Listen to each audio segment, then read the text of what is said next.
it feels wrong.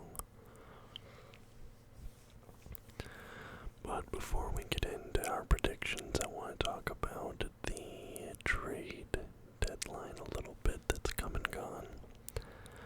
I'm not going to highlight every little move that happened. I'm just going to talk about some of these bigger moves here that I feel like might be of some importance. I don't know, just some ones I want to highlight. First of all, these two feel like really big moves. We have two moves here involving the Washington Commanders. First, we have Chase Young being sent to San Francisco for a 2024 third-round pick.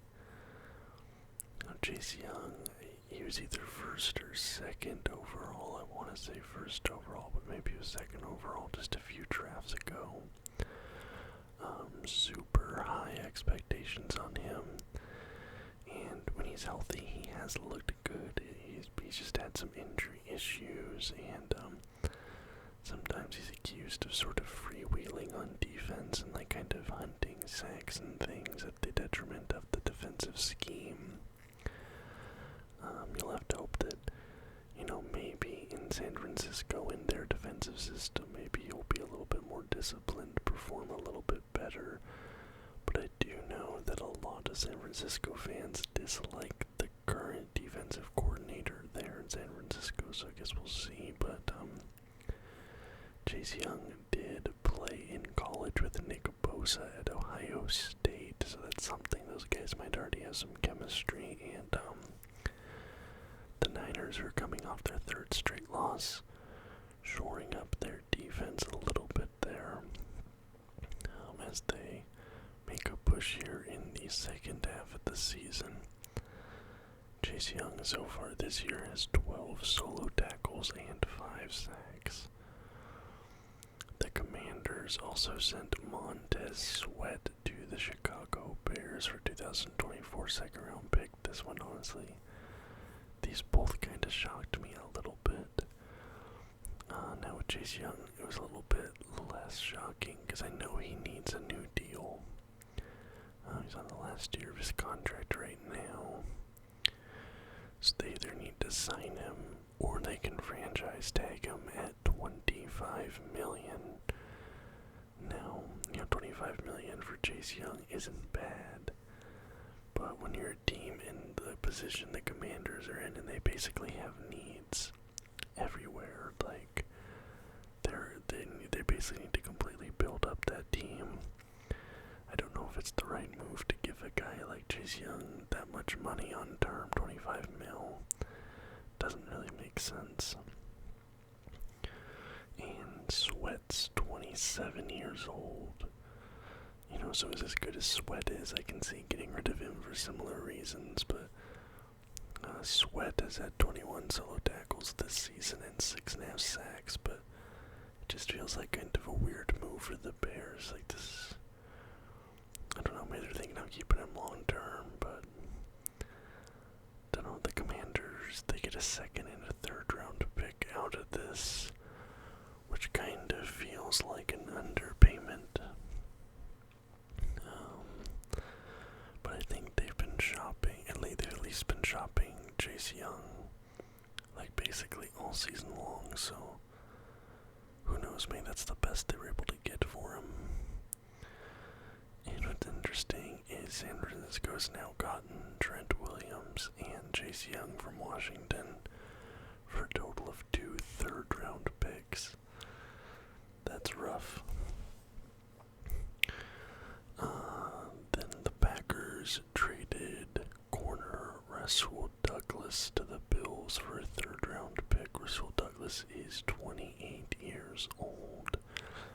He only has 1 interception so far this season, but he's been one of the more outspoken guys in that locker room with regards to being upset about their level of play, this season, and feeling like they haven't been doing enough. So it might just be an issue of getting that guy out of the locker room.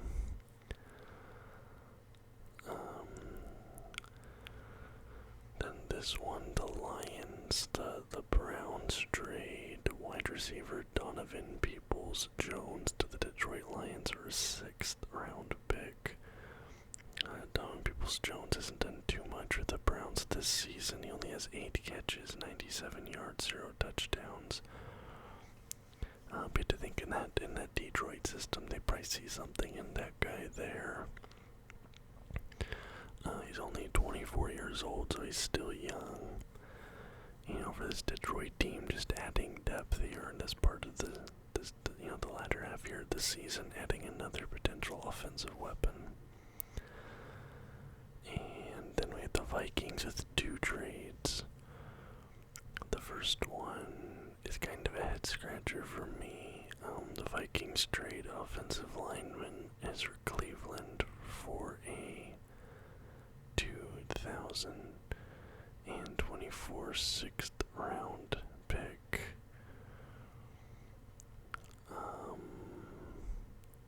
Who did they trade him to?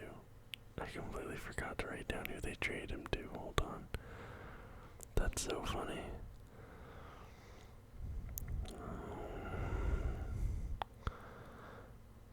Let's see. Ezra Cleveland. Where did he get traded to? The Jaguars. That's right. Okay. So the Vikings trade offensive lineman Ezra Cleveland to the Jacksonville Jaguars for 2024 6th round pick. He's only 25 years old. He was drafted in the 2nd round in 2020, and he's been a pretty good offensive lineman. He has only allowed 1 sack this season. So you have the Jaguars who are in a really good position right now. They're 6-2. They're looking at a playoff, berth for the first time in forever for that team. They're finally looking successful. You bring in this guy for some more protection for Trevor Lawrence. He's only allowed 1 sack. That's huge. And with the Vikings, with the unfortunate Kirk Cousins news and Justin Jefferson, even though they're on an upwards trajectory, they're kind of thinking, well, we're probably not gonna make the playoffs, and if they do, they won't really do much once they get there. So, also Dalton Reisner had sort of taken Ezra Cleveland's spot a little bit, but I think this is gonna be a huge pickup for the Jags. Bring him in. I haven't really seen fan reception to this trade or what people are saying about it, but this feels huge to me. This might be the biggest move of this trade deadline. The Jaguars getting Cleveland, and then the Vikings acquired Joshua Dobbs from Arizona for a 2024 6th round pick. Quarterback, 28 years old. Obviously, Kirk Cousins goes down, so you'd assume maybe Joshua Dobbs will be starting over there in Minnesota now. I know they have that other rookie QB. I can't think of his name right now, but we'll see who gets that spot. So far for this season, Dobbs has thrown for 1,569 yards, a touchdown, and 5 interceptions. But he was going to lose his spot in Arizona anyway because Kyler Murray is finally cleared to play. Excuse me. I moved to my Seahawks. Seahawks acquire Pro Bowl D lineman Leonard Williams from the New York Giants for a 2024 2nd and 2025 5th. He's 29 years old. Has 13 solo tackles and 1.5 sacks so far this season. I'm not mad about that. The Seahawks defense so far has been really good. The secondary, especially, if you get a D lineman in there, bolster that up a little bit. I wish the Seahawks would have maybe made a move on offense. An O lineman maybe. Because on paper our offense is good, but so far it's just, I feel like Geno doesn't have enough time in the pocket. If we would have made that trade for Cleveland, that would have been really nice. But it is what it is. And finally, the Eagles have a couple of things going on here. The Eagles send D-tackle Contavious Street to the Falcons for a pick swap. It's a 2024 6th for 2025 7th.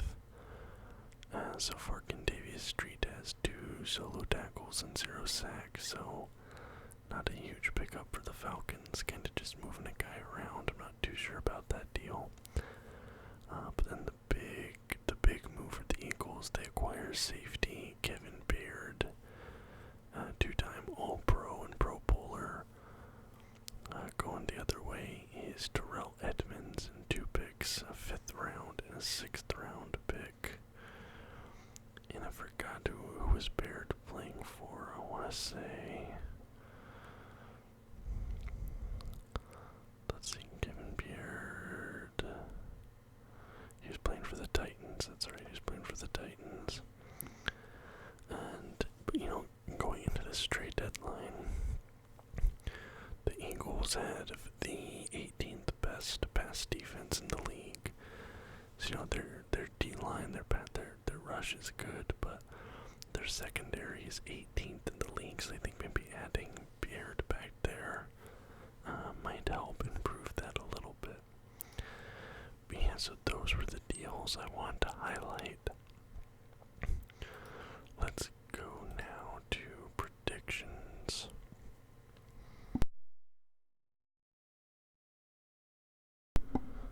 Just clearing my throat quickly. Okay, we have Titans at Steelers. I predicted Steelers last week. They let me down. Will Levis looked like a beast last week. Now he is going to be playing that Steelers defense. So that's going to be a much more difficult task for him. Because last week they were playing the Colts, I believe. But I'm going to ride the hype train. I'm going to say that Thursday game, Levis gets it done with the Titans. And they beat the Steelers. Now we have the Germany game in Munich. As a Bayern Munich fan, I think this is really cool. I think this is the first NFL game in Germany. I'm not 100% sure, but if you guys didn't know, one of the biggest American football leagues outside the United States is actually in Germany.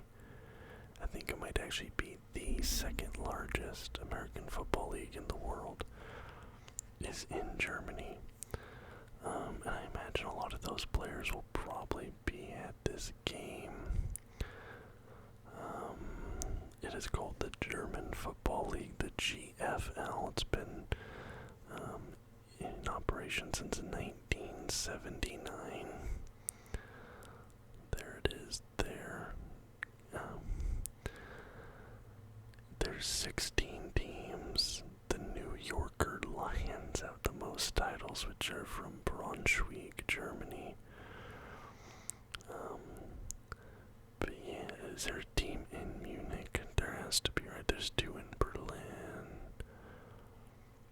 There has to be, the Munich Cowboys. Let me turn this down a little bit. The Munich Cowboys in the German Football League, so it's really popular in Germany. So I think this is really cool, and they get 2 really good teams to watch.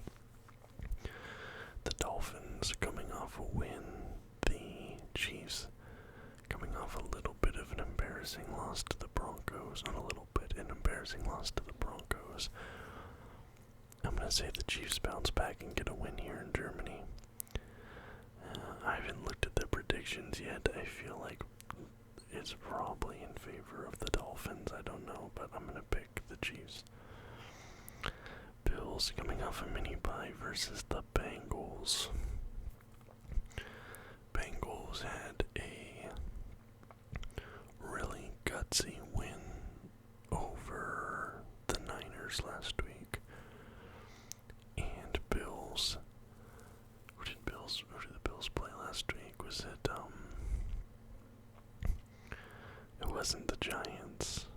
I don't know why I'm thinking it was the Giants. Hold on. It was the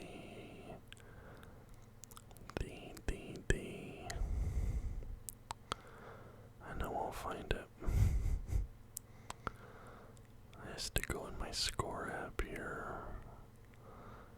just like so many games going on now. It's hard for me to, like, we have all NBA in here now, which is making it trickier. Wasn't okay. There we go. The Bills played the. Well, now I can't find them even though I'm like literally looking at the games.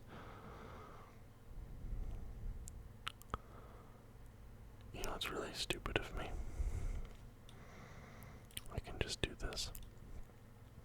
The Bills beat the Buccaneers. Okay. So, this might be an upset pick, but I'm going to pick the Bengals. They really impressed me last week watching them against the Niners. And then Chargers, Jets on our Monday game in New York. I'm going to take the Chargers there. Commanders versus Patriots. This is a really interesting matchup because both teams are looking pretty rough right now. Both teams are looking rough. I'm gonna take the Patriots, but I'm not super confident in that. Browns versus Cardinals. Now this, Kyler Murray is cleared to play, but they aren't 100% sure if he's gonna play this game or if he's gonna wait one more game. I'm going to assume Kyler Murray is going to play. And that Browns defense is a beast. I'm going to give it to the Browns. That Browns defense is a beast. Seahawks at Ravens. I was a homer last week. I picked us to beat the Browns, even though I wasn't super confident in it. You know, I was just being a homer. I wanted us to get first place, then we got it. But this Ravens team is something else. They've been surging in the power rankings in recent weeks after kind of having a slow start to this season. I think they're like number 6 or 7 right now in the CBS power rankings. And they've earned all of that. You know, Lamar Jackson's finally turned it on. Their defense is looking good. I really want to be able to say I think the Seahawks will win this, but I'm going to give it to the Ravens, especially in Baltimore. That's a tough stadium to play in. Buccaneers at Texans. Texans just lost to the Panthers. Buccaneers off some rest. I'm not super confident in this pick, but I'll take the Bucs. And here we have Colts and Panthers. This is another one that I feel like this is such a 50-50. It's hard for me to judge.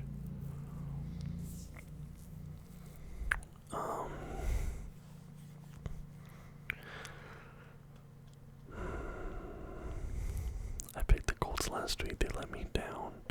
I bet against the Panthers last week, and the Panthers proved me wrong. So I'm just gonna bet the Panthers here.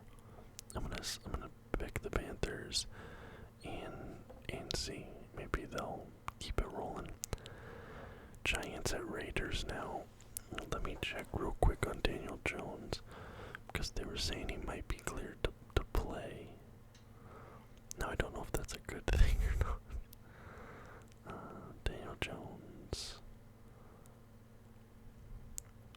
I'm cleared and ready to play Sunday, but he has significant weakness in his non-throwing arm, but he's ready to go. Week 9. Now, the Giants have kind of been a disaster, but I watched that entire Raiders game against, who were they playing? Was it the Cowboys? I literally just watched these games. Who were the Raiders playing last week? The Lions.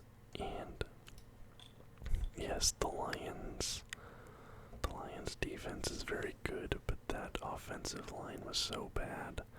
I watched Jimmy Garoppolo get sacked like 4 times in 6 pass attempts.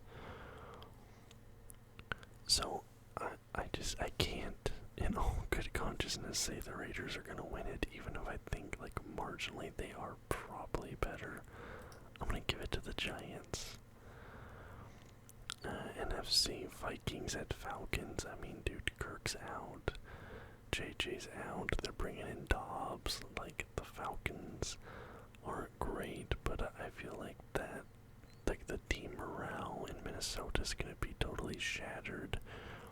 Now, maybe there's like a rally around the flag thing and they come out, they're like, win it for Kirk. You know, maybe. But I'm going to bet on that not happening, and I'm going to go Falcons.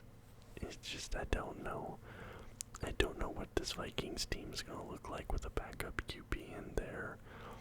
Your best wide receiver at the moment is like a rookie. Like, I just don't know how that's going to look with a different QB in there. So I'm going to bet the Falcons and hedge my bets there.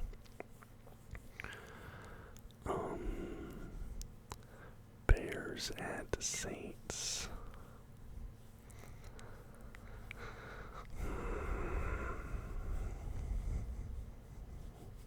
Give me the Saints. Give me the Saints. I don't know. I'm not confident there. Raiders at Packers. Or Raiders, Rams at Packers. I'll take the Rams, I guess. Although Stafford had a really bad game last week. Like, pick six, safety, some other stuff. But the Packers has some issues as well. We'll take the Rams. I'm not super confident that game could go either way, I feel like. And then Cowboys at Eagles. Eagles are 7-1. And they just added, like I mentioned, they just beefed up their secondary. But the Cowboys did just have a monster game. I think they kind of put the league on notice a little bit with that win. This feels like it could go either way. I could actually really see the Cowboys beating the Eagles here. If the Eagles take them lightly, if they come out to a slow start and the Cowboys jump on them early, I could see them winning this. I think if they play this game 100 times, the Eagles win 55, 60 times. I'm gonna take the Eagles there, but part of me does still feel like the Cowboys are gonna win this, but I just feel like the Eagles might be the safe bet. I don't know. Teams on a bye: Jaguars, Broncos, Lions, and mercifully for them, the 49ers. They need it at the moment, but there we go. These are my predictions for this week. In the AFC, I have the Titans beating the Steelers. I have the Chiefs beating the Dolphins. I have the Bengals beating the Bills, probably in an upset. The last two might be upsets there, and the Chargers beating the Jets.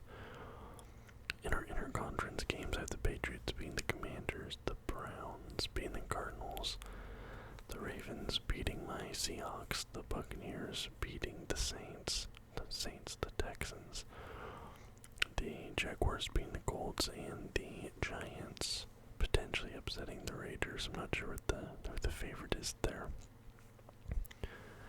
In the NFC, I have the Falcons beating the Vikings, the Saints beating the Bears, the Rams beating the Packers, and the Eagles beating them Cowboys. So there you go. There are my week 9 predictions for the NFL regular season. I have a comic book haul and some trading cards for tomorrow already uploaded and queued up. So if that sounds interesting to you, make sure to leave a thumbs up. Subscribe to the channel for more content just like this almost every single day. Until next time, guys. Bye-bye.